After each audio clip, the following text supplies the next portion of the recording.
vuracak.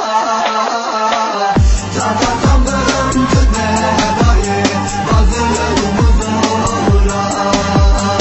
Yanarım, ağlarım, bekeseme dayı. Va dünya hırabiye, dostu evval nemaye. Bekersiz dole dayı, evzema hırabiye.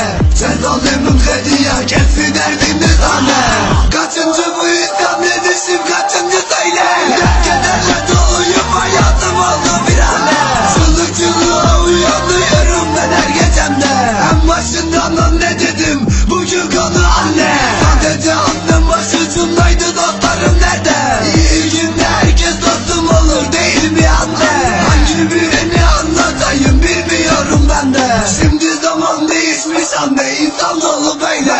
Yaşamak zor geliyor, agır kedi vidili. Cumale dayı beşemin ömrü bu hernedi. Agır eket canımın evdilimi sevdi. Edibese dayı besen roşamın bu tarih. Herkesin adalet dediği sence var mı anne? Üzülme bana sakın, üzülme halime. Başa gelen çekilirmiş ki isterdim sadece. Bir yanlışım doğrularımı götürdü nedense. Bu yaşta bu dert neyin nesi diye soruyorlar.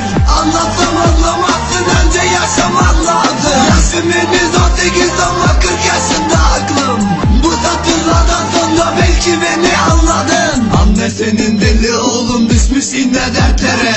Diyordun ya bana oğlum birazcık gülsene. Peki gülüşlerinden ne istediler be anne? Ben mutlu olmayı hak etmiyorumdur belki de. Her gece ağladığımı söylemeyin anneme. Çok uğraştım ama lakin bulamadım bir çare.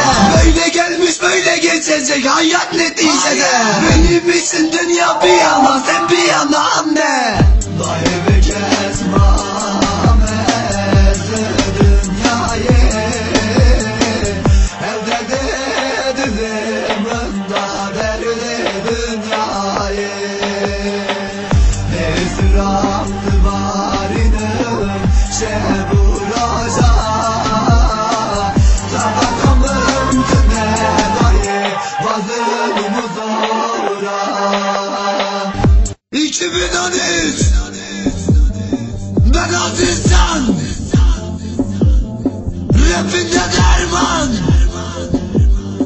Gamsiz Rapstyle, yaşam Record. Beat by Viran Felo, Velat Diyarbakır. Rap burada bulanım aga.